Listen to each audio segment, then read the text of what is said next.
cinta itu buta, benci itu tajam. Sebetulnya apa yang sekarang dikritisi oleh PDIP ini merupakan buah dan hasil tangan PDIP sendiri ketika masih sangat cinta-cintanya dengan Pak Jokowi. Masih cukup rasional ketika yang kemudian mendiskursuskan ini adalah masyarakat dan khalayak ramai. Akan tetapi kalau ini kemudian dilakukan PDIP karena hanya didasari oleh ingin mengkritisi sosok yang dibenci, yaitu Joko Widodo, yang kemudian berimbas terhadap Prabowo Subianto, ini yang saya lihat sebagai variabel bergeraknya Partai Gerindra untuk kemudian mengkritik balik apa yang dilakukan PDIP. Namun kalau kita lihat kritik-kritik terhadap PDIP ini tidak hanya dilakukan oleh Partai Gerindra. Ketika oposisi dilakukan sekarang, maka posisinya akan sangat jauh berbeda jika kita perbandingkan dengan oposisi PDI ketika masih melawan Orde Baru atau ketika 10 tahun dalam pemerintahan Susilo Bambang Yudhoyono. Kebijakan untuk menaikkan PPN sebesar 12% hingga kini masih menjadi pembahasan publik, tentunya masyarakat. Masyarakat kelas atas maupun kelas menengah ke bawah kini juga masih terus membahas kira-kira dampak apa yang akan diterima jika PPN 12% ini diterapkan pada tahun 2025 mendatang. Namun faktor politis juga menjadi bahan perbincangan publik. Pasalnya baru-baru ini berbagai partai politik atau berbagai elit partai politik khususnya bagi koalisi pemerintah kini banyak sekali menuai atau banyak sekali melontarkan serangan terhadap sikap dari PD Perjuangan terkait dengan bagaimana PPN 12% ini digulirkan. Berdasarkan fakta pada tahun 2021, kebijakan PPN sebesar 12% ini diusulkan oleh pemerintahan Presiden Joko Widodo. Namun berdasarkan analisis kami, jika kita mundur ke belakang, PPN 12% atau panja terkait dengan kenaikan PPN ini dipimpin oleh fraksi PDI Perjuangan. Baru-baru ini PDI Perjuangan menyikapi terkait dengan kebijakan 12% ini cukup keras terhadap pemerintahan Presiden Prabowo Subianto. Gerindra bersama dengan teman-teman koalisi tak terima dengan apa yang disikapi oleh PDI Perjuangan seperti lempar batu, sembunyi tangan. Narasi itu yang selalu digulirkan oleh tim atau koalisi dari pemerintah terkait menyikapi bagaimana respon PDI Perjuangan terkait bagaimana kebijakan 12% ini digulirkan pada tahun 2025. Lantas sebenarnya apa yang menjadi faktor PDI Perjuangan begitu keras menyoroti kebijakan PPN 12% yang tadinya menyetujui, namun sekarang mengapa seolah-olah berpihak kepada masyarakat kelas menengah ke bawah. Pemirsa, bersama saya Andi Rezaldi, kita akan ulas bagaimana sikap politik antara koalisi pemerintah dengan PDI Perjuangan dalam konteks kebijakan PPN 12%.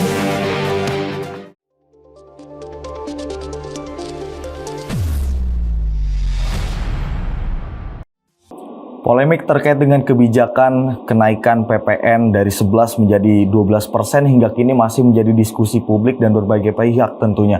Dan yang baru-baru ini yang sedang booming ramai diperbincangkan adalah bagaimana tudingan sejumlah elit atau seluruh partai koalisi pemerintah terhadap sikap dari PDI Perjuangan dalam menyikapi, mengkritik terkait dengan bagaimana kebijakan PPN 12% ini.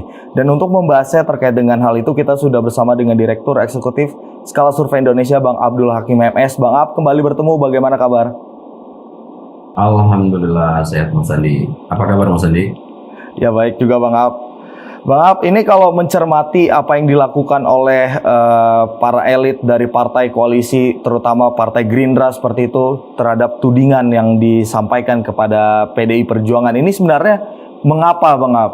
Ya Mas Andi, untuk polemik PPN ini memang sedang menyedot perhatian semua kalangan, baik publik, akademisi, praktisi, serta yang paling hangat untuk menarik dibicarakan adalah pencermatan dari para politisi, karena ini menyangkut kehidupan masyarakat. Tentu diskursus seperti ini wajar saja terjadi Mas Andi. Dan jika kita mengacu pada pernyataan Sekjen Partai Gerindra Pak Ahmad Muzani, Pak Prabowo Subianto sebagai Presiden Republik Indonesia akan mendengar seluruh masukan dan saran terkait polemik PPN ini ke pemerintahannya dan akan mengumumkan sikap pada waktunya. Mas Andi, saya disclaimer dulu ya. Saya ini bukan ekonom, sehingga tidak punya keahlian mumpuni untuk membicarakan terkait PPN ini dari sisi ekonomi. Background saya adalah political scientist, maka saya akan membahas terkait polemik PPN ini lebih fokus dari sektor politiknya. Nah, yang menarik untuk dicermati dari sisi politik yaitu terkait kebijakan publik. Apa itu? Soal sikap PDIP terhadap PPN ini. Maaf, ini kalau mencermati tadi soal sikap PDIP seperti itu. Ini kan PDIP kalau dari pihak Partai Gerindra menyebut bahwa PDIP ini sebenarnya inisiator soal kebijakan bagaimana PPN 12% ini. Nah, kalau mencermati langkah dari Partai Gerindra ini, Bang Ab, sebenarnya sikap politik apa yang akan diambil dan kedepannya apa yang akan terjadi? Apakah nantinya menegaskan posisi dari PDI Perjuangan yang di luar pemerintah, Bang Ab?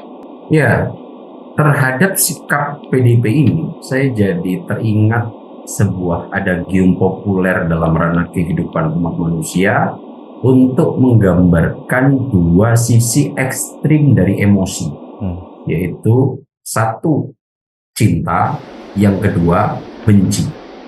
Apa adagium itu, Mas Andi? Cinta itu buta, benci itu tajam.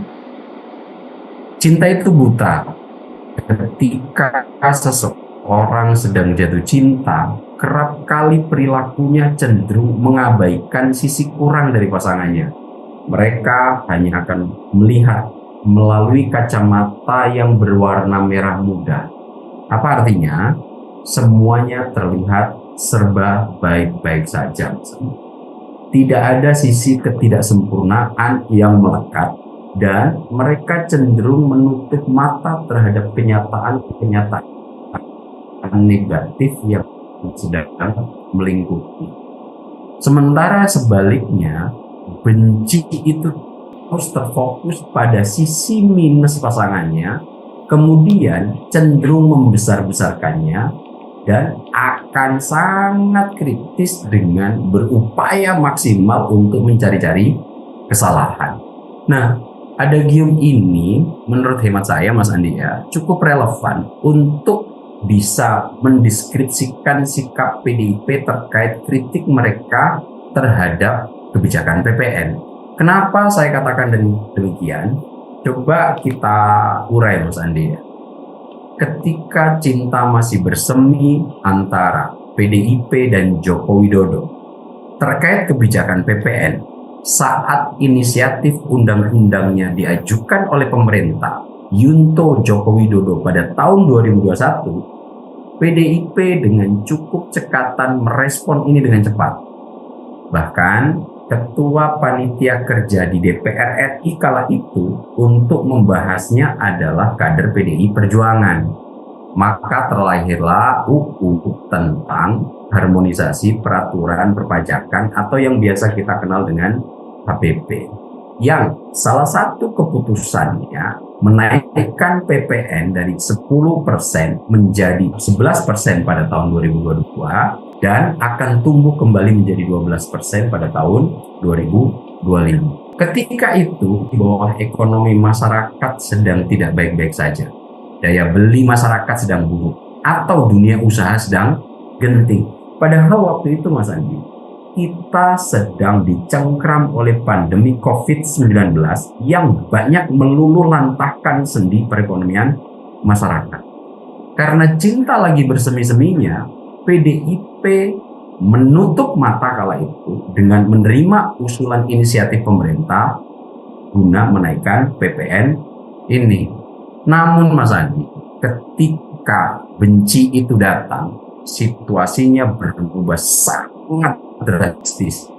PDIP kemudian mempermasalahkan dan melimpahkan kesalahan keputusan ini terhadap sosok tunggal, yaitu Joko Widodo. Rikedia Pitaloka tiba-tiba dalam rapat paripurna menyerahkan terkait PPN ini.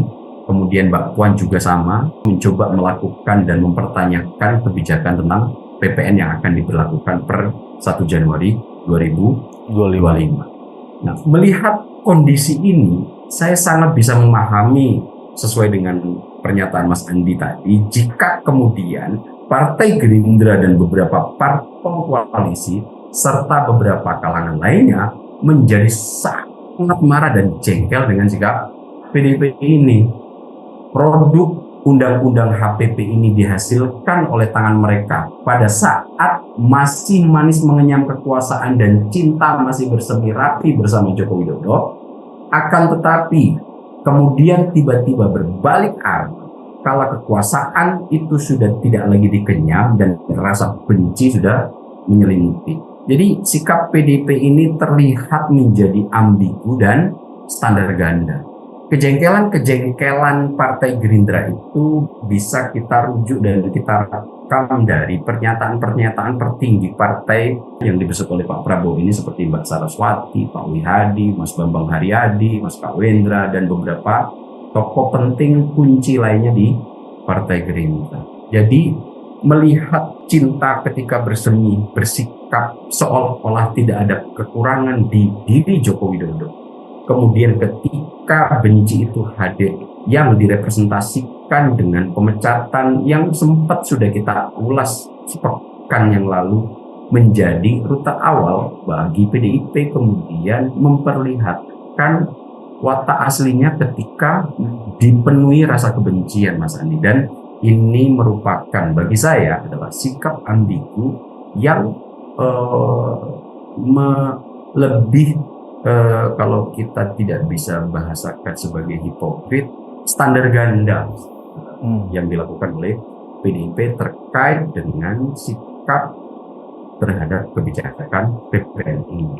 Bang Ab, yang terakhir kita kan membahas terkait bagaimana kita soroti soal kebijakan dari PDI Perjuangan yang memecat Jokowi beserta dengan dua keluarganya sebagai kader internal, Bang Ab. Tapi kalau bisa kita artikan, sempat saya tanya waktu itu ke Bang Ab, kira-kira arenanya apa? Apakah ini menjadi salah satu arena untuk PDI Perjuangan menyatakan perang terhadap Jokowi seperti itu, Bang Ab? Iya, Mas Andi. Sejatinya hal ini kan sudah pernah kita diskusikan dan pernah kita prediksi sebelumnya, bahwa dalam waktu dekat dan dalam waktu yang tidak akan lama setelah PDIP resmi memecat Joko Widodo, maka teropong target bidik PDIP akan mengarah ke Joko Widodo dimanapun ia berada.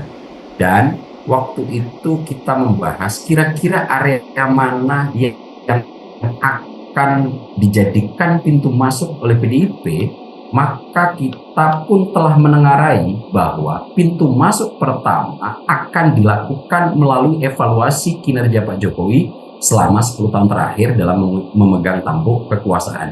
Dan ini benar-benar dipakai oleh PDIP.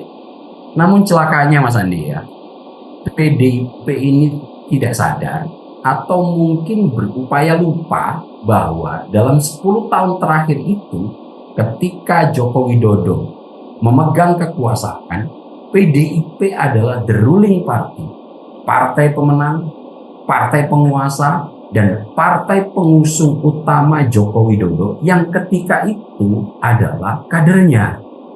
Jika kemudian memang PDIP menyalahkan Joko Widodo dalam hal kebijakan-kebijakan, tentu hal itu juga merupakan kesalahan dari PDIP. Kenapa? Karena Joko Widodo selama menjadi presiden 10 tahun terakhir bareng-bareng PDIP, Joko Widodo dan PDIP ini sebetulnya satu paket yang tidak bisa dipisahkan. Nah, setelah saya memahami ini semua, saya jadi teringat sebuah peribahasa Melayu terkait rute sikap PDIP yang seperti ini, Mas Andi, yaitu diam-diam ubi berisi sudah ketahuan lapuk di tengah. Atau dalam ranah politik, apa yang dilakukan oleh PDIP ini bisa digambarkan melalui konsep yang disebut sebagai demagog politik. Bang Ab, tadi Bang Ab sempat menjelaskan terkait bagaimana kondisi antara Jokowi dan juga PDI Perjuangan. Pada saat itu Jokowi dan PDI Perjuangan ini tidak bisa dilepaskan atau bisa diartikan ini selalu bersama begitu Bang Ab. Ini kan kebijakan itu bergulir dalam RUU tersebut, panjanya ini juga dipimpin oleh fraksi PD Perjuangan, walaupun dalam 9 fraksi pada saat itu yang menolak hanya PKS, artinya seluruh partai koalisi ini setuju kan Bang Ab. Nah, kalau mencermati sikap PD Perjuangan saat ini Bang Ab, ini ada upaya cuci tangan supaya kemarahan publik tidak marah kepada PD Perjuangan dan melemparkan sepenuhnya kepada pemerintahan yang saat ini Bang Ab. Bagaimana? Nah, justru itu Mas Andi, kenapa kemudian saya mengingat sebuah peribahasa Melayu, diam-diam uli berisi, sudah ketahuan labu datang. Karena sebetulnya apa yang sekarang dikritisi oleh PDIP ini merupakan buah dan hasil tangan PDIP sendiri ketika masih sangat cinta-cintanya dengan Pak Jokowi. Atau kalau kemudian kita meminjam istilah dari sektor politik, apa yang dilakukan oleh PDIP ini bisa sedikit linear dengan konsep demagog politik itu, Mas Andi. Apa itu? Masyarakat di sektor politik harus menyadari dan memahami terkait konsep ini agar tidak mudah dimanipulasi oleh para politisi. Demagog politik adalah sikap politisi yang berupaya memanipulasi emosi, prasangka, dan ketakutan masyarakat untuk mendapatkan dukungan. Kerap kali dilakukan dengan mengesampingkan argumen rasional dan faktual. Demagog politik ini digunakan untuk menggambarkan politisi yang eksploitasi sentimen massa demi ambisi pribadi dan kekuasaan politik. Nah, masyarakat coba harus mulai cermat terkait dengan sikap-sikap politisi yang model macam ini. Kalau kemudian tadi Mas Andi mengurai bahwa sejatinya untuk PPN yang sekarang menjadi polemik cukup luar biasa di masyarakat, kontributor terbesar adalah PDIP. Kenapa? Penyokong utama yang mengajukan nama Joko Widodo itu PDIP. Nomor 2, ketika kemudian Pak Jokowi mengharapkan PPN ini bisa naik dari angka 10 menjadi 11% di tahun 2022, kemudian akan nanti ditumbuhkan lagi di tahun 2025, ini semuanya dikelola dan dikonsolidasikan oleh PDIP. Sebagaimana yang tadi disebut oleh Mas Andi, bahwa ketua panjanya kan dari PDIP sendiri. Nah, saat ini ketika kemudian ini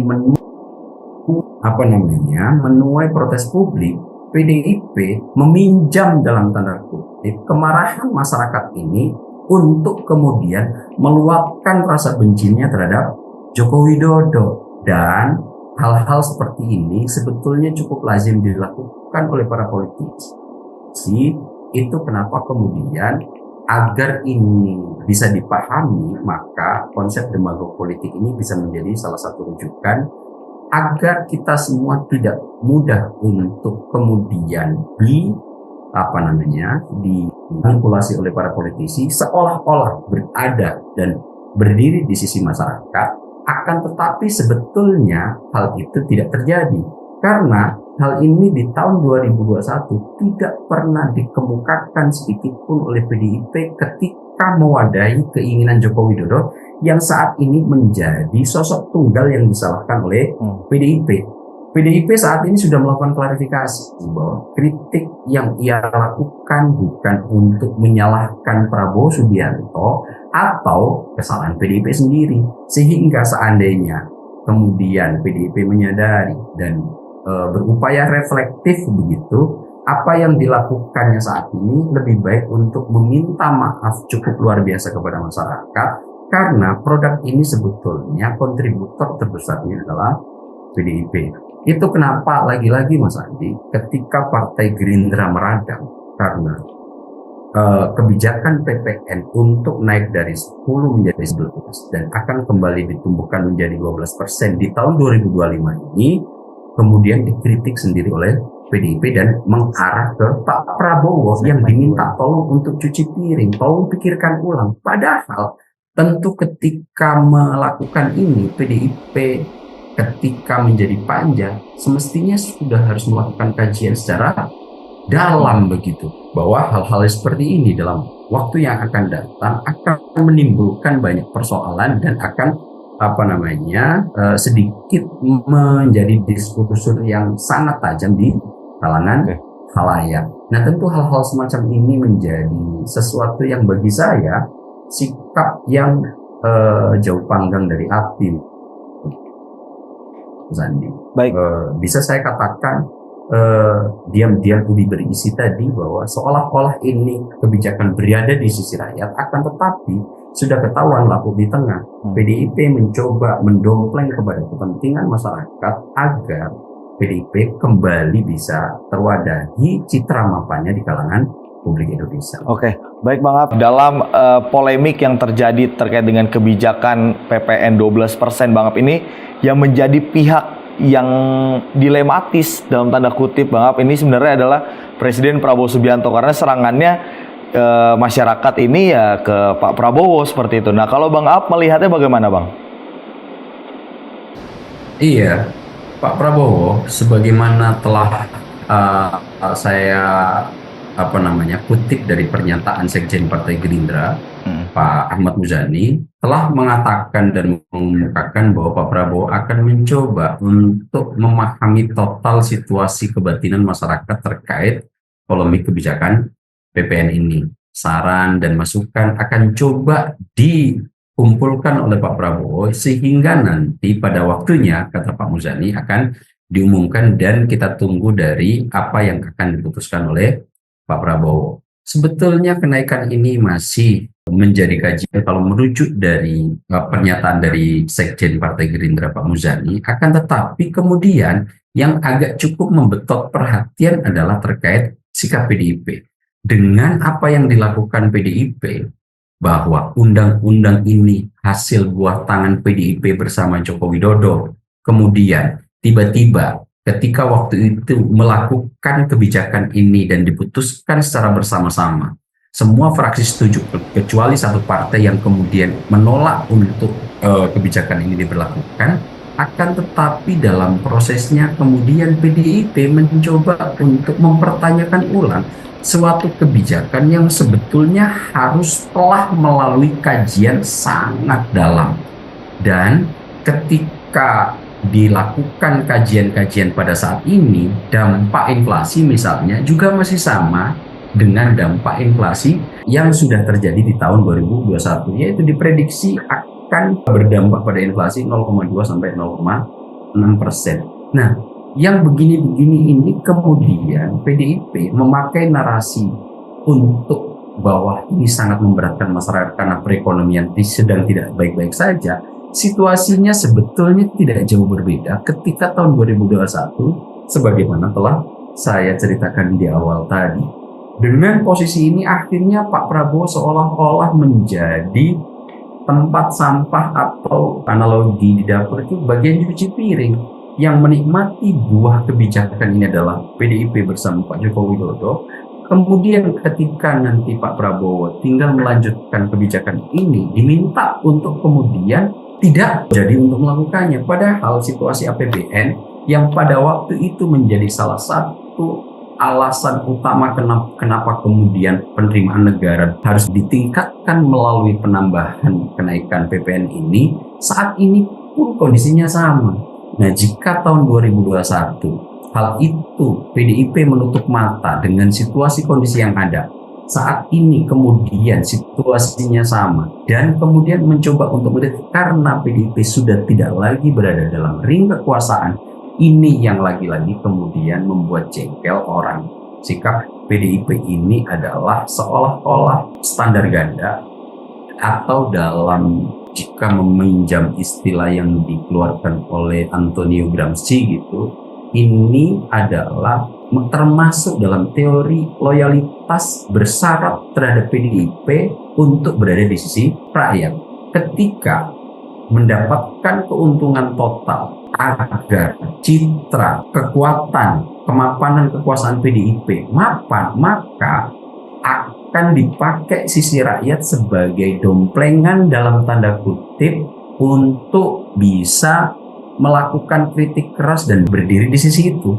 Akan tetapi ketika apakah hal itu atau kebermanfaatan yang tidak bisa diperoleh secara maksimal oleh PDIP, maka kemudian PDIP mengabaikan itu seperti munculnya Undang-Undang HPP ini tahun 2021. Karena situasi masyarakat yang dicengkram oleh pandemi cukup kuat dan meluluhlantahkan kondisi perekonomian masyarakat, akan tetapi waktu itu PDIP menutup mata. Nah ini yang kalau meminjam istilahnya Antonio Gramsci itu dalam teori loyalitas bersyarat, dalam konsep besar teori hegemoni, apa yang dilakukan oleh PDIP ini lebih pada sikap yang cenderung oportunis dan pragmatis di sektor kritik terhadap pertumbuhan kenaikan PPN 12% ini.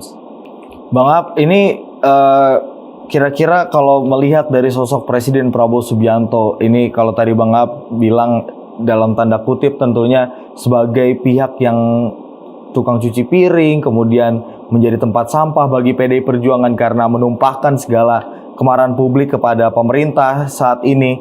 Nah, kira-kira langkah apa yang kira-kira akan diambil oleh Presiden Prabowo Subianto? Karena kan ketika mengumumkan ini kebijakan terkait dengan PPN 12% kan di istana sebelum diumumkan itu sempat ada pertemuan dengan beberapa anggota DPR seperti untuk membahas bagaimana terkait dengan kebijakan PPN 12% ini dan dimunculkanlah stimulus ekonomi. Nah, kalau melihat ke depan Presiden Prabowo melihat dari kemarahan publik seperti itu akan melakukan apa Bang Ab? Selama ini kita lihat ya dalam 2 bulan pemerintahan Pak Prabowo ini, pilihan untuk selalu berada di sisi masyarakat jauh lebih besar daripada berada di sisi kaum bangsawan. Itu kenapa ketika Pak Prabowo akan melanjutkan undang-undang HPP ini dalam rangka menumbuhkan PPN dari 11% menjadi 12%, maka kemudian mencoba untuk melakukan kalkulasi, ini jangan sampai kemudian membuat perekonomian masyarakat menjadi terbebani secara berlebihan. Kalau terbebani iya, tapi secara berlebihan itu yang agak dikurangi oleh Pak Prabowo. Makanya kemudian Pak Prabowo meminta untuk diurai ulang kira-kira yang akan terkena PPN 12% ini sektor mana saja. Apakah semua sektor akan kena ataukah hanya barang-barang tertentu. Itu kenapa kemudian politisi-politisi Partai Gerindra dan beberapa pihak yang memandang kebijakan ini penting karena APBN sedang tidak baik-baik saja, maka memilah untuk hanya barang-barang mewah yang kemudian nanti menjadi penetrasi total sebagai aplikasi dari kenaikan PPN yang awalnya 11% menjadi 12%. Ini adalah perintah Pak Prabowo yang kita bisa baca banyak di media agar selektif dalam memilih kira-kira yang akan dikenakan pajak 12% ini sektor mana saja. Dan pilihan paling rasional yang diperintahkan oleh Pak Prabowo adalah barang-barang yang dikategorikan mewah. Karena jika mampu membeli barang-barang ini tentu untuk membayar pajaknya 12% dari harga total barang yang telah dibeli juga Pak Prabowo meyakini tidak akan cukup memberatkan. Tapi memang ada beberapa sisi yang kemudian ini nanti akan berimplikasi dari proses distribusi ekonomi. Nah, hal-hal yang semacam ini saya yakin akan masih menjadi pertimbangan serius bagi Pak Prabowo. Itu kenapa Pak Muzani mengatakan bahwa untuk mengumumkan ini nanti Pak Prabowo yang akan melakukan sendiri. Akan tetapi Pak Prabowo yang berposisi seperti ini tidak kemudian diterima secara lapang dada oleh para politisi Partai Gerindra yang lain. Itu kenapa betul-betul terekam bagaimana kemarahan dari politisi-politisi Partai Gerindra serta partai-partai koalisi pemerintahan terhadap sikap PDIP ini. Semua politisi besar Partai Gerindra harus mengeluarkan pernyataan di media massa, kemudian juga melakukan diskusi dengan mempertanyakan sikap PDIP yang seperti lupa kacang dengan kulitnya begitu. Dan ini bagi saya ya, kemarahan Partai Gerindra terhadap PDIP ini sangat bisa dipahami. Karena ketika Pak Prabowo melakukan upaya untuk melaksanakan undang-undang, tiba-tiba di situ, di mana undang-undangnya adalah buah tangan PDIP, Maka kemudian PDIP mempertanyakan, ini sesuatu hal yang sangat bikin saya tidak begitu bisa memahaminya.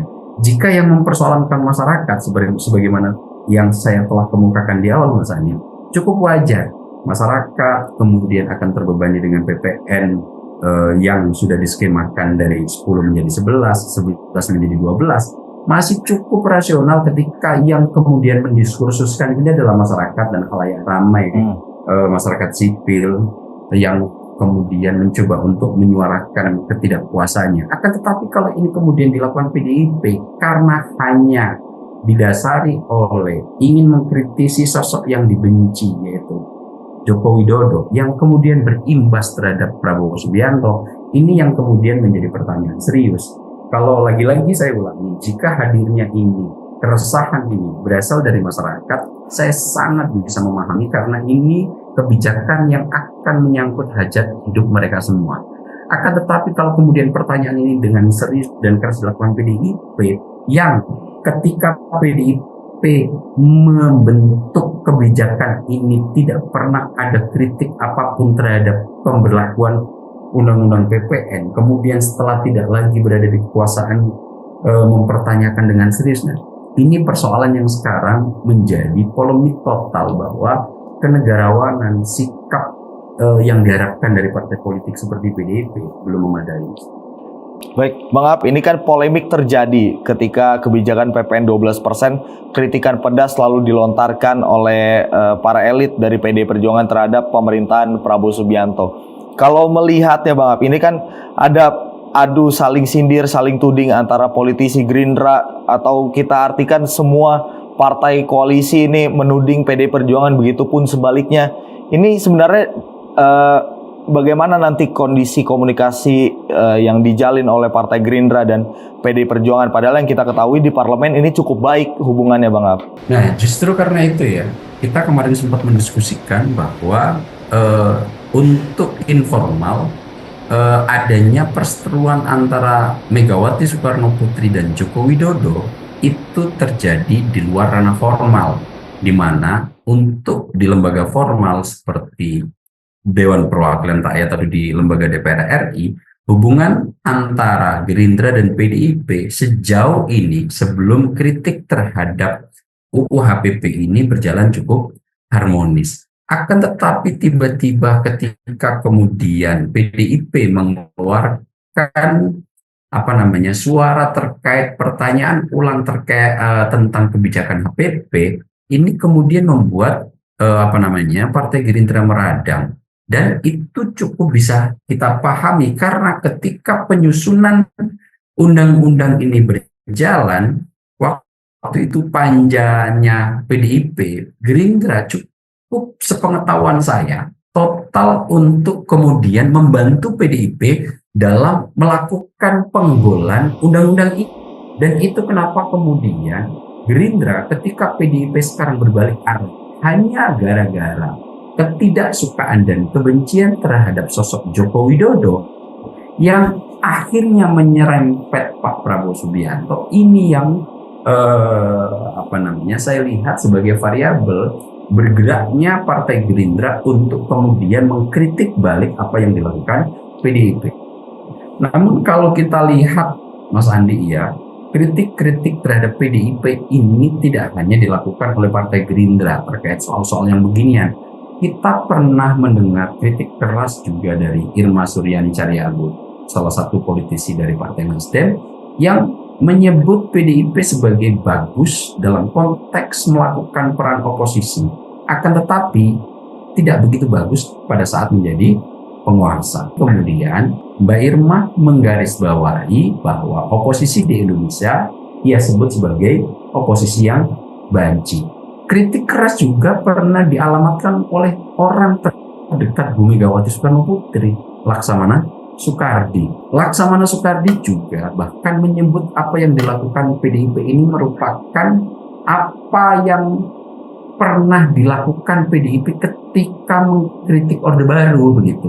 Di mana Pak Laks menggambarkan situasi yang ada di PDIP ini dengan adanya hak prerogatif penuh berada di tangan Megawati Soekarno Putri, ini adalah kekuasaan mutlak yang dulu sebetulnya ini dipersoalkan total oleh PDIP ketika mengkritisi rezim Orde Baru.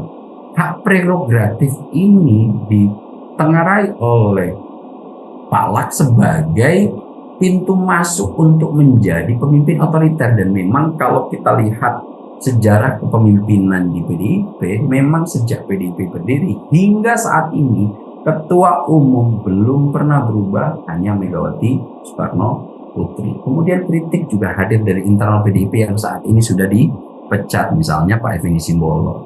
Semua ada waktunya, Bu, kata Pak Effendi Simbolon, jangan terlalu menghakimi orang. Sejahat apa sih Pak Jokowi terhadap PDIP? Itu kalimat Effendi Simbolon ketika melakukan pernyataan dalam konteks ketika ia dipecat dari PDIP. Karena salah satu alasannya adalah karena PDIP atau Effendi Simbolon ditengarai cukup dekat dengan Pak Joko Widodo. Nah, konteks-konteks yang semacam ini semestinya lagi-lagi PDIP harus cukup reflektif untuk terhadap semua kejadian-kejadian politik. Jika PDIP memutuskan untuk menjadi oposisi, ingat bahwa 10 tahun di kekuasaan itu adalah hasil dan buah karya dari PDIP. Kenapa saya sebut demikian? PDIP the ruling party. PDIP adalah penyokong utama Joko Widodo sebagai presiden, dan waktu itu adalah kadernya PDIP. Kemudian PDIP menjadi partai pemenang. Jika kemudian ada yang salah dalam 10 tahun terakhir, maka itu juga merupakan kesalahan utama dari PDIP. Dan ingat, jika kemudian ada hal-hal yang dilakukan terhadap PDIP, jangan kemudian merengek dalam tanda kutip bahwa itu dilakukan karena kriminalisasi.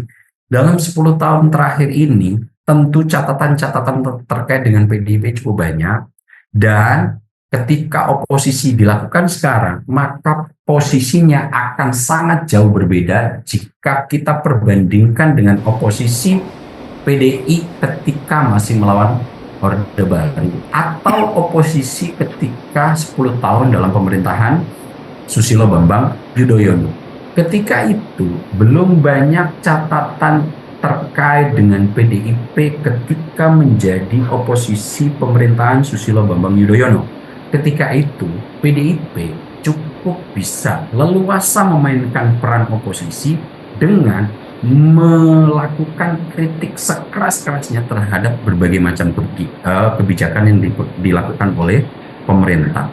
Akan tetapi situasinya sekarang berbeda. Itu kenapa PDIP jika memilih rute oposisi kembali sebagai jalan politik yang akan diarungi, maka ingat-ingat dan reflektiflah terhadap kebijakan-kebijakan apa yang kira-kira harus dimainkan dalam tanda kutip PDIP dalam rangka mengkritisi pemerintah yang sekarang sedang berjalan.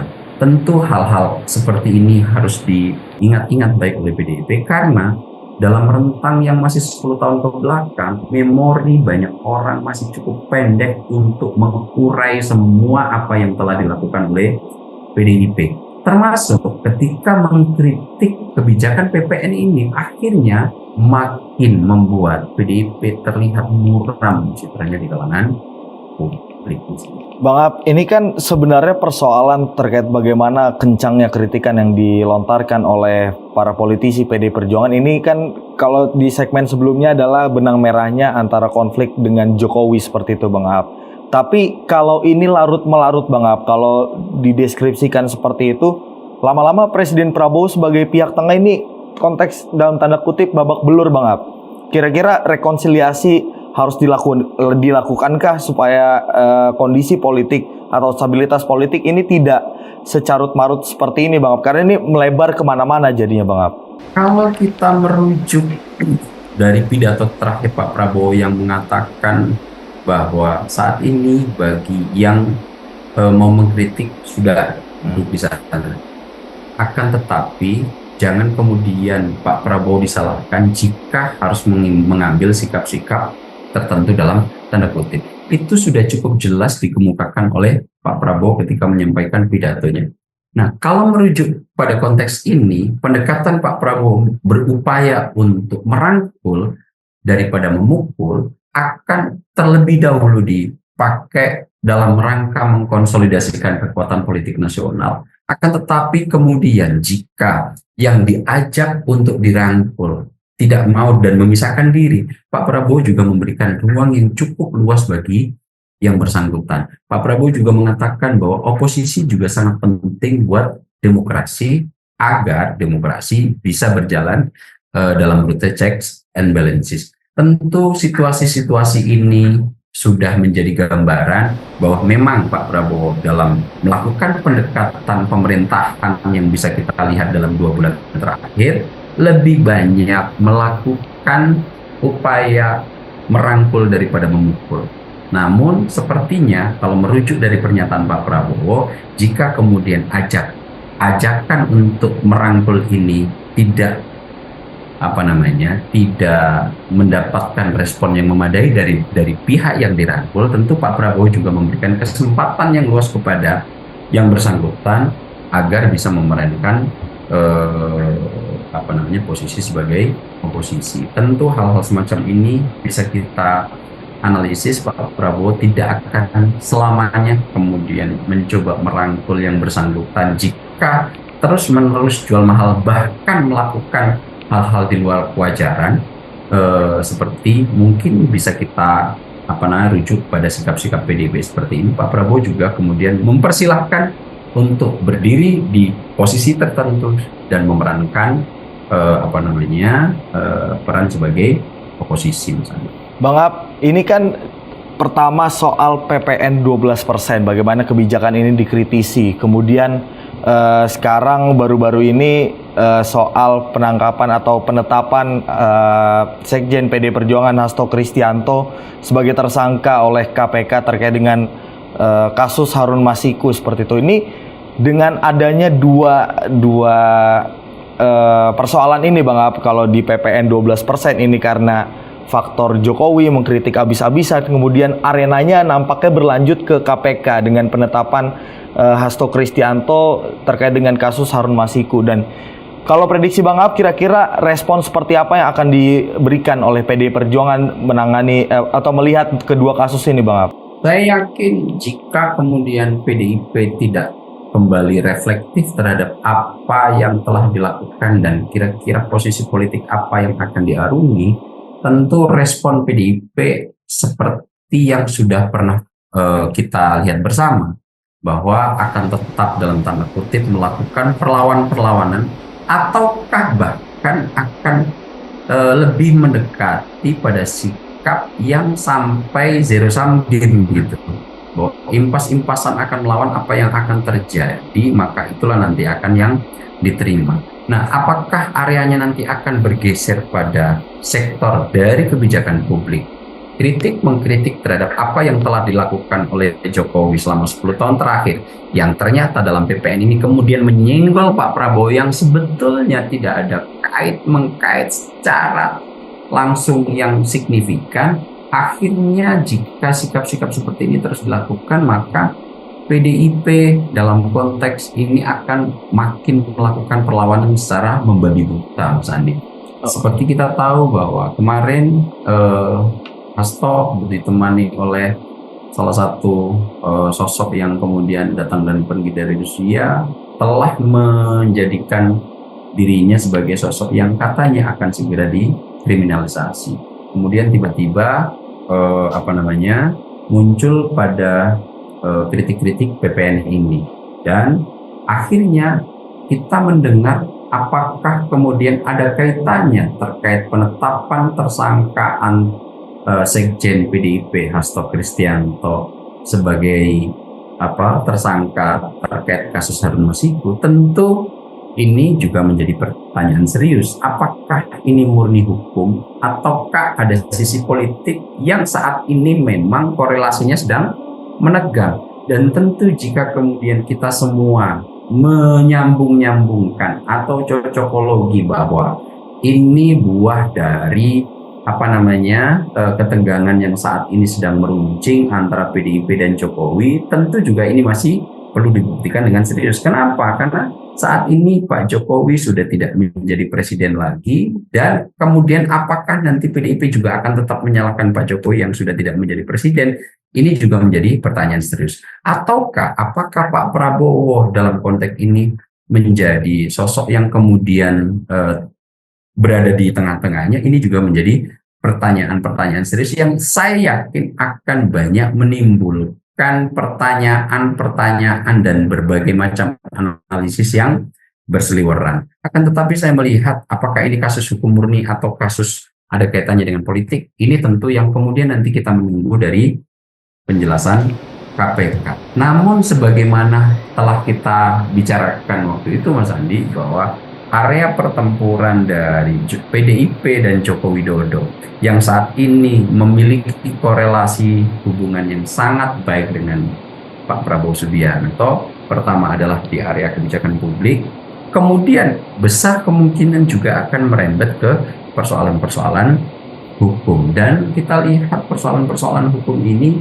juga menjadi hal yang memungkinkan karena PDIP selama 10 tahun terakhir ini berada di sisi kekuasaan eksekutif. Tentu hal-hal seperti ini menjadi rahasia umum bahwa kadangkala sisi hukum bisa juga dikaitkan dengan erat ketika situasi politik yang terjadi sedang menegang. Nah, hal-hal atau analisis semacam ini juga bisa mendapatkan dasar argumentasi yang cukup kuat, karena kalau kita lihat situasi perpolitikan selama 2-3 bulan terakhir, memang ketegangannya cukup mulai terus mengencang dalam tensi yang cukup tinggi.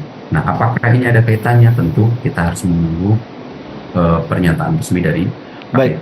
Bang Ab, sedikit Bang Ab merespon soal di tengah huru-hara penetapan tersangka Sekjen PDI Perjuangan Hasto Kristianto oleh pihak KPK seperti itu. Melihatnya PDIP harusnya pada siang hari ini Ketua DPP PDIP Said Abdullah memberikan keterangan pers yang kita sebenarnya belum tahu apa kemudian hal itu dibatalkan, dan kemudian dari pihak Said Abdullah mengeluarkan rilis, dan dalam rilisnya ini kalau kita artikan, kalau kita baca ini seperti memberikan dukungan terhadap kebijakan PPN 12% yang sebelumnya kita bahas adalah sebenarnya PDI Perjuangan ini menolak cukup keras terkait dengan kebijakan seperti itu. Apakah ini bisa disangkut pautkan Bang Ab? Karena kalau melihat ini pernyataan dari Said Abdullah ini mendukung kalau PPN naik menjadi 12%, PDI Perjuangan mengusulkan Prabowo untuk menambah bansos sampai dengan subsidi beberapa sektor. Kalau menilai sikap PDIP yang disampaikan oleh Ketua DPP Said Abdullah, bagaimana Bang Ab melihatnya? Itu cocokologi aja itu Sandi. Jadi apakah ini betul-betul nanti akan ada korelasi antara dukungan yang saat ini yang dikemukakan oleh Said Abdullah beberapa jam yang lalu, yang telah kita dengarkan bersama dan kita bisa banyak baca di media massa. Memang saat ini PDIP melakukan klarifikasi secara tertulis terhadap media massa, dan memang kecenderungan isinya sekarang lebih condong untuk mendukung kebijakan PPN 12% dan tidak lagi kemudian berada di sisi ketika yang terjadi beberapa hari terakhir misalnya. Nah, apakah memang ini ada kaitan antara penetapan tersangka Sekjen PDI Perjuangan Hasto Kristianto terhadap kemudian melunaknya sikap PDIP terkait dengan kebijakan PPN 12% ini? Tentu kalau masyarakat kemudian cocokologi terhadap hal-hal ini, itu juga sah terjadi. Akan tapi apakah itu yang terjadi, tentu harus dilakukan penelitian dengan serius, dan menurut saya pribadi belum mendapatkan informasi yang valid terkait hal itu misalnya. Baik, Bang Aap selaku Direktur Eksekutif Skala Survei Indonesia, terima kasih banyak sudah mau bergabung bersama kami di Sorotan Utama.